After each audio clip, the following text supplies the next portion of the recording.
सुप्रभात आणि नमस्कार. पुस्तकार्थ. आपलं आजचं पुस्तक काश्मीर अंडर 370. काश्मीर अंडर 370. इतिहासाचे सुस्कारे आणि वर्तमानातली संधी, आव्हानं आणि आवश्यकता दोन्ही अर्थानं. इतिहासाचे सुस्कारे आणि वर्तमानातली संधी यातून भविष्य भटकत राहू नये म्हणून केलं जातं त्याला धोरण म्हणतात. आणि दिल्या वेळी कृती करणाऱ्यापेक्षा नंतर त्याची शहानिशा म्हणजे पोस्टमार्टेम करणाऱ्याला जास्त वेळ आणि अक्कल असतं असं जरी सर्रास म्हणलं गेलं तरी अशा धोरणांची आखणी आणि अंमलबजावणी करणाऱ्यानं त्याबाबत जे लिहिलेलं सांगितलेलं असतं त्याला एक वेगळं महत्व असतं. त्यामुळे असेल कदाचित. पण असं धोरण आर्थिक, सामाजिक, राजकीय यातलं काहीही असू दे, राजनैतिक अधिकारी मंडळींनी लिहिलेल्या पुस्तकांबाबत आपल्याला सगळ्यांनाच कायम एक कुतूहल असतं.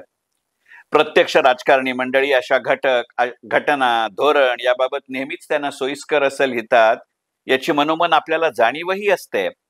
पण तरीही सरकारी, लष्करी, पोलिसी अधिकारी असं सोयीस्कर न लिहिता खरं ते लिहितील आणि त्यातून तुमच्या माझ्यासारख्या सर्वसामान्य वाचकाला नवीन आणि निरपेक्ष असं कदाचित काहीतरी वाचायला मिळेल अशी आशाही त्याच वेळेला असते.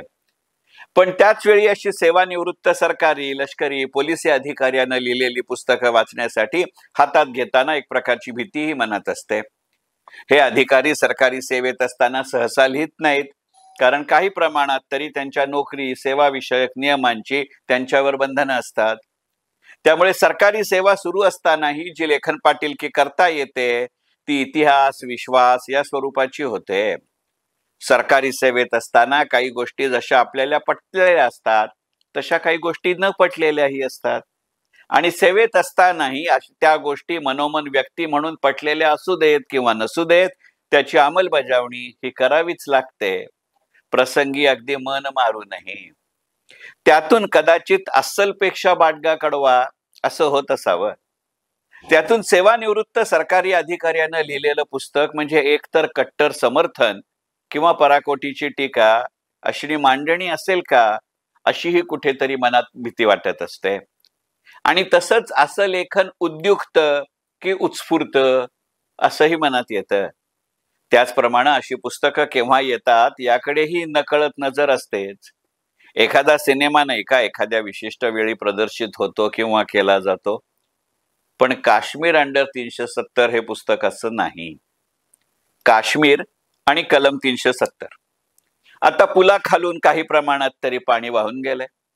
काश्मीरला विशेष दर्जा देणारं कलम 370 आता रद्दबातल झालंय. काश्मीर आता एकसंध राज्य राहिलेले नसून त्याचे एकापेक्षा जास्त अशा केंद्रशासित प्रदेशात विभाजन झालंय. नवीन राजकीय संरचनेत तिथे आता निवडणुकाही होऊन गेल्यात. पूर्ण राज्याचा दर्जा परत मिळावा ही मागणीही तिथे आता मूळ धरू लागलीय. आणि म्हणून पुस्तकार्थचं आजचं पुस्तक काश्मीर अंडर 370. कारण आजही काश्मीर म्हणलं की आजही जितकं काश्मीरचं निसर्ग सौंदर्य आठवतं तितकंच तिथलं कलम 370 आठवतं आणि तिथल्या हिंदू जनतेवर ओढवलेली पराकोटीची विपरीत परिस्थिती आठवते. 2010 पासून काश्मीरशी नियमित संपर्क माझा असल्यानं यातला प्रत्येक टप्पा मी प्रत्यक्षात पाहिलाय आणि काही प्रमाणात अनुभवलाय. त्या जोरावर मी स्वानुभवानं आवर्जून सांगेन की हे पुस्तक जरूर वाचा, अगदी शब्द वाचा. पुस्तकाचं नाव काश्मीर अंडर 370. या पुस्तकाच्या सुरुवातीलाच या पुस्तकाचे लेखक आणि जम्मू काश्मीरचे सेवानिवृत्त पोलीस प्रमुख महेंद्र सबरवाल यांचा 8 पानी मनोगत एक सर्वसामान्य पण संवेदनशील भारतीय नागरिक म्हणून निदान 5 वेळा तरी वाचा. आणि तसंच या पुस्तकाच्या 9 पानी प्रस्तावनेबाबतही तेच आणि तसंच करा. कारण वेगवेगळ्या कालखंडातली काश्मीरची परिस्थिती समजून घेण्यासाठी ते अत्यावश्यक आहे. कलम 370 लागू करण्यास डॉक्टर बाबासाहेब आंबेडकर आणि डॉक्टर श्यामाप्रसाद मुखर्जी यांनी विरोध करताना सांगितलेले मुद्दे किती बरोबर होते याचं नेमकं प्रत्यंतर म्हणजे हे मनोगत आणि ही प्रस्तावना आहे. पाकिस्तानी राज्यकर्ते त्यांना असणारी सक्रिय आणि सातत्यपूर्ण म्हणावी अशी इतर देशांची खुली आणि छुपी मदत, त्यांच्याशी हात मिळवणी आहे असं म्हणावं इतका काश्मीर मधल्या स्थानिक राज्यकर्त्यांचा हलगर्जीपणा, यातून काश्मीर हा प्रश्न चिघळत राहिला, चिघळत ठेवला गेला. याचं यथार्थ दर्शन या पुस्तकात घडतंय. तेही याचा केवळ प्रत्ययदर्शी अनुभव असणारेच असं नव्हे, तर त्याला पायबंद घालण्याच्या प्रक्रियेत सहभागी असणाऱ्या उच्च पदस्थ पोलीस अधिकाऱ्याचं म्हणजे महेंद्र सबरवाल यांचं निवेदन म्हणजे काश्मीर अंडर 370. याचं उदाहरणच द्यायचं झालं तर या पुस्तकातलं पहिलंच प्रकरण हे हजरत बालशी संबंधित आहे. ज्यांचं हजरत बालवर नियंत्रण त्याचंच काश्मीरवरलं नियंत्रण असं ज्याच्याविषयी म्हटलं जातं ते हजरत बाल. ज्यांचं हजरत बालवर नियंत्रण त्यांचंच काश्मीरवर नियंत्रण असं ज्याच्याविषयी म्हटलं जातं ते हे हजरत बाल. या मुस्लिम धर्मस्थळात दहशतवादी 1993 साली याच वेळी दहशतवाद्यांना बिर्याणी आणि निरपराधाना बंदुकीच्या गोळ्या ही टिप्पणी गाजली होती. 1993 साली आणि 1996 साली असे दोनदा हजरतबाल मध्ये किंवा हजरतबाल या धर्मस्थळामध्ये दहशतवादी घुसले होते. या दोन्ही वेळी भारतीय फौजा आणि भारतीय पोलीस यांच्या भूमिकेतला फरक महेंद्र सबरवाल एका वाक्यात सांगतात. 1996 साली आमची भूमिका आणि स्थिती जास्त स्पष्ट, जास्त सामर्थ्यवान आणि जास्त खंबीर होती. भूगोल तोच असला तरी त्या वेळचा वर्तमान वेगवेगळा असतो. हा माझाही माझ्या काश्मीर बाबतच्या 15 वर्षांचा स्वानुभव आहे.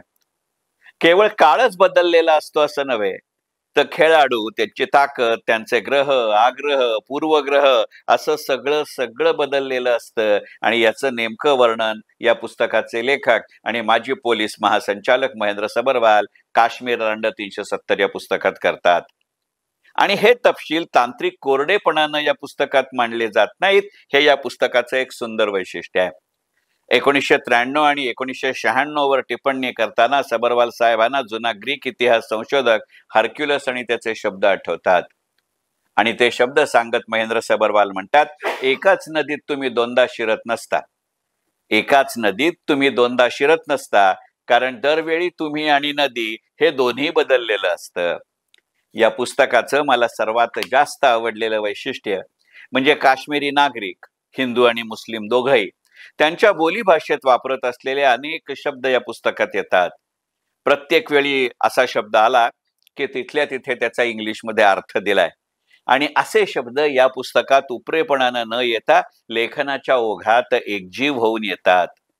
त्याचं महत्व अशा अर्थाने आहे की काश्मीरची मूळ भाषा कशीर ही तिथे बोलली जाणार नाही, शिकवली जाणार नाही, याची अत्यंत कसोशीनं गेली सुमारे 70-75 वर्ष अगदी दहशत वाटावी अशी खबरदारी घेतली गेली आहे.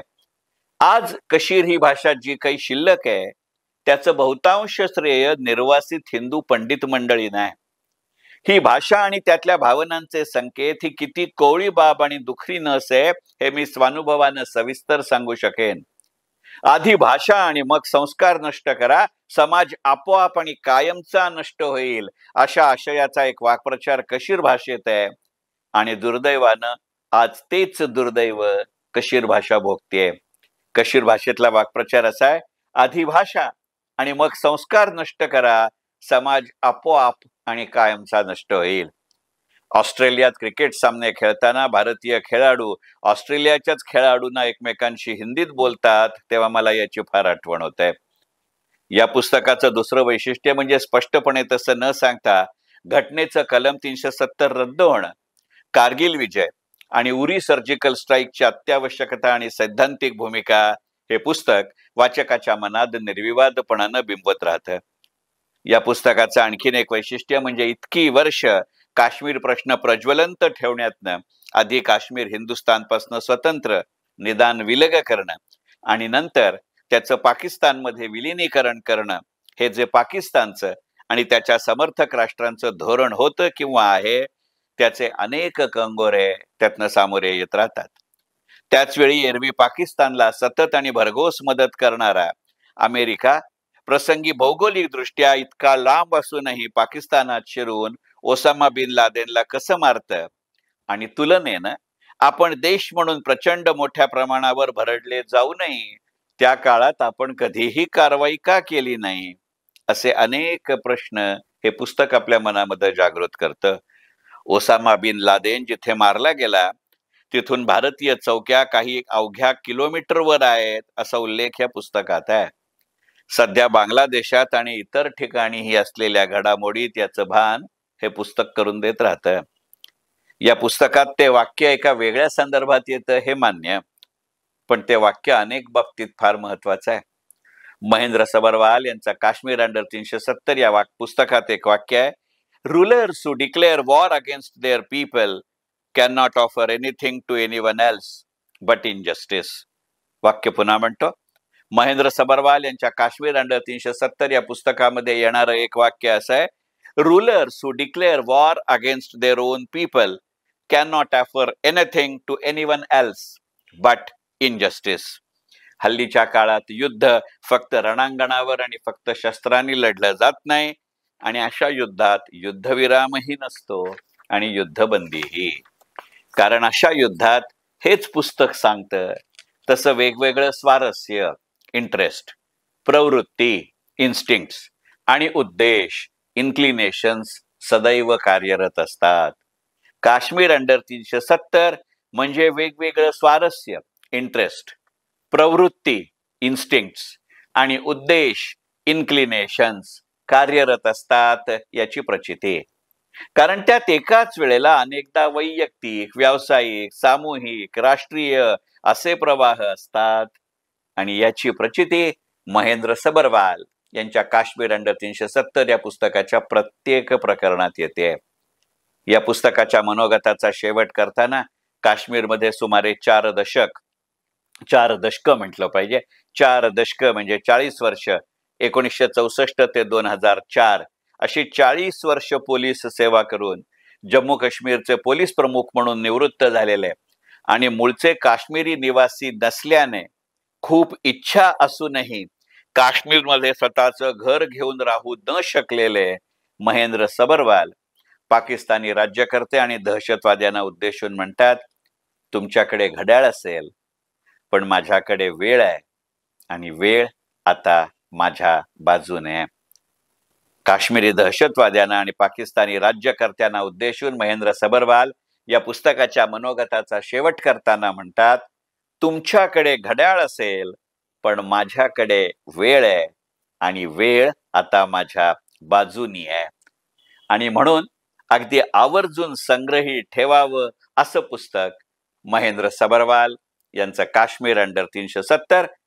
आणि म्हणूनच सुरुवातीला म्हणलं की काहीसं सांगणारं आणि बरंच सुचवत राहणारं असं पुस्तक म्हणजे महेंद्र सबरवाल लिखित काश्मीर अंडर 370. इतिहासाचे फुतकार, वर्तमानाचे सुस्कार आणि भविष्याचे हुंकार. इतिहासाचे फुतकार, वर्तमानाचे सुस्कार आणि भविष्याचे हुंकार असं पुस्तक म्हणजे महेंद्र सबरवाल यांचं काश्मीर अंडर 370. पुस्तकार्थ. मनपूर्वक धन्यवाद.